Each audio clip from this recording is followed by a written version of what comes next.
All right, so my name is Kathleen McDonald, and I just want to start off by saying thank you so much for having me speak tonight, and just for listening to my story.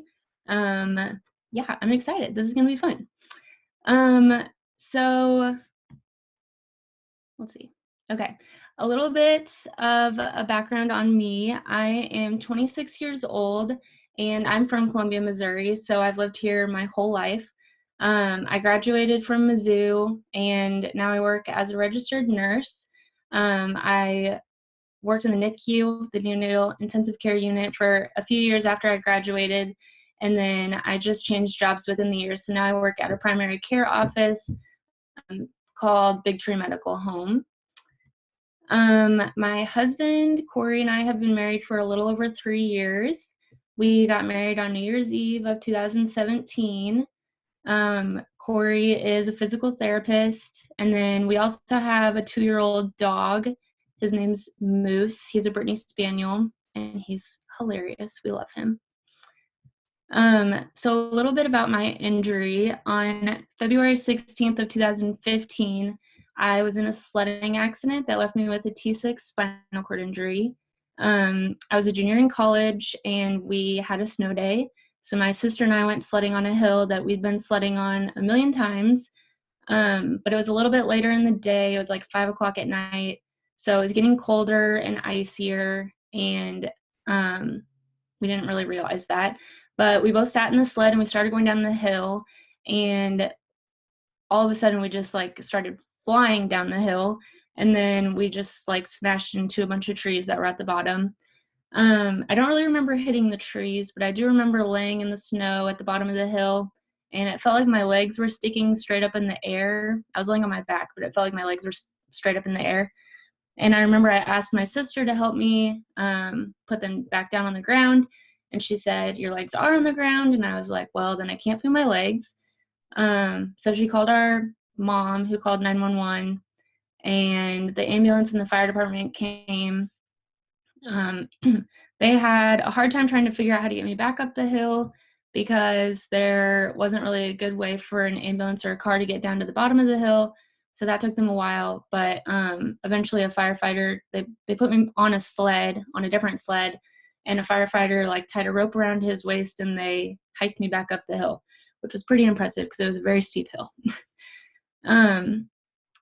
I don't really remember much after that. I know that they put me in the ambulance and they took me to the hospital, and I had emergency back surgery that night. And then when I woke up, I was in the ICU. They told me that I had a T6 spinal cord injury, which basically just means that I can't feel or move anything below like my top 2 ab muscles. So I also had all of those injuries that I listed there. So fractured clavicle and scapula on my left side, 5 fractured ribs on my left side. I fractured all of my vertebrae. I had a brachial plexus stretch in my left arm, a partial brain bleed, and then a partially collapsed left lung. So I had a chest tube while I was in the hospital. And then I was in the ICU for about a week, and then I was transferred to the step-down unit for another week and a half or so. And then I was transferred to a rehab center in town called Rusk Rehab, where I started physical therapy and occupational therapy. I was at Rusk for 1 month, and then I went home and I finished healing all of the broken bones that were on my left side. And then I came back to Rusk for another month after that and did more like intense physical therapy and occupational therapy. So for the first month that I was there, we just worked on like the essentials. So like getting in and out of bed, brushing my teeth and my hair, showering, bathroom care, things like that. We did 3 hours of therapy every day, so it was pretty exhausting. The first day that I was there was the first day that I got up in a wheelchair. Before that, in the hospital, I'd just been laying in a bed for 2.5 weeks. So I had to work my way up to being able to sit up for longer periods of time. I started out in an electric wheelchair because it was hard for me to push myself with my broken bones on the left side. But by the time I left, after that first month, I had transitioned to a manual chair and then was able to move around a little bit better on my own. And then when I went home, so I was there for a month, went home for a month, then went back for a month. And when I was at home for a month, I did like home health therapy. And then, wait, I switched slides too soon, sorry. Then when I came back to Rusk for the second month, we did, like I said, some more intense therapy. So we worked on things like getting my wheelchair in and out of the car, going up and down curbs, getting up off of the floor, transferring from my wheelchair to a different chair without using any like assistive devices or anything like that. And then we worked a lot on like balancing and stuff too, because I don't really have a lot of my core muscles, so it's hard for me to sit up without any back support. So we would just practice like sitting on the edge of a chair with no support, and my physical therapist would throw a balloon at me and I'd have to catch it without like falling over. And then after I left Rusk that second time, I did outpatient physical therapy through Rusk as well, just like through their outpatient clinic. And then we just continued working on that same stuff that we had done the second time that I was there.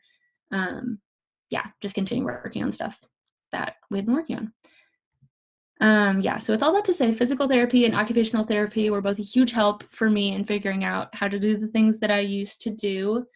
They are very, very creative people and have lots of ideas for how to overcome different challenges that are brought with being in a wheelchair. There were some other things that helped me overcome some of these challenges. Since I've lived in Columbia my whole life, most of my friends and my family are all here. So I had just an incredible support system after my injury. People brought food and books and games and movies, and just came to hang out and talk with me, really. They provided so much encouragement and support and love, and even sometimes just helped distract me from what was going on. And then when I was getting ready to come back home, we had family and friends who helped make my parents' house more accessible for me. So a family friend built a ramp so that I could get in the front door. My bedroom was in the basement, so they moved my bedroom to the main floor.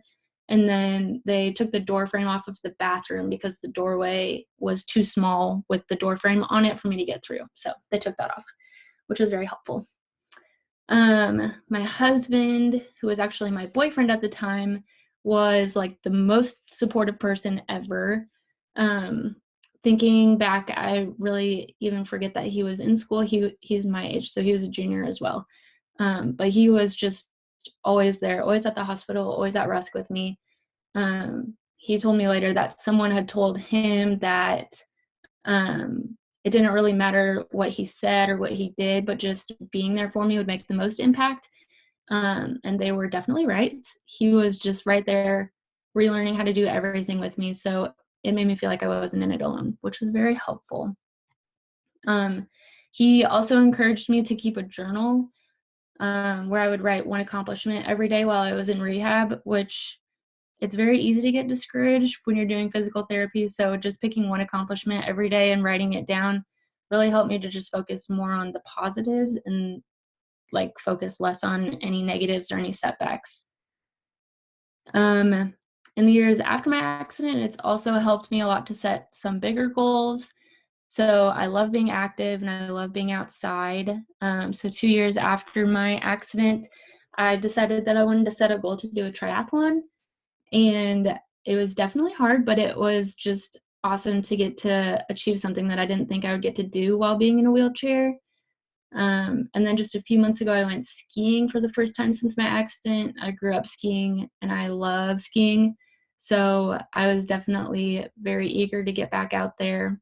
And it was definitely different, but it just felt good to be doing something again that I love. So yeah, I think setting goals is very important. And then I also think that getting in touch with other people who have had similar injuries has also been very helpful.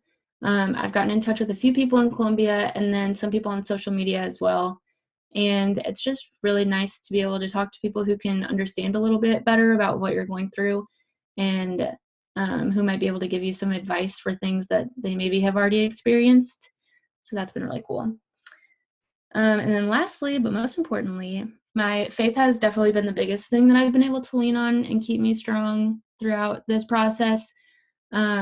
Just knowing that like my injury has a purpose and it wasn't an accident is very reassuring. I've already seen many ways how God has used this injury to glorify himself. And I know there's probably a million other ways that I haven't seen. But yeah, this journey has just really helped reaffirm that my identity is not found in my physical abilities for what I can and can't do, but in Christ alone. Yeah, and just knowing that he's behind all of it and he's in control of my story is something that I definitely lean on every day.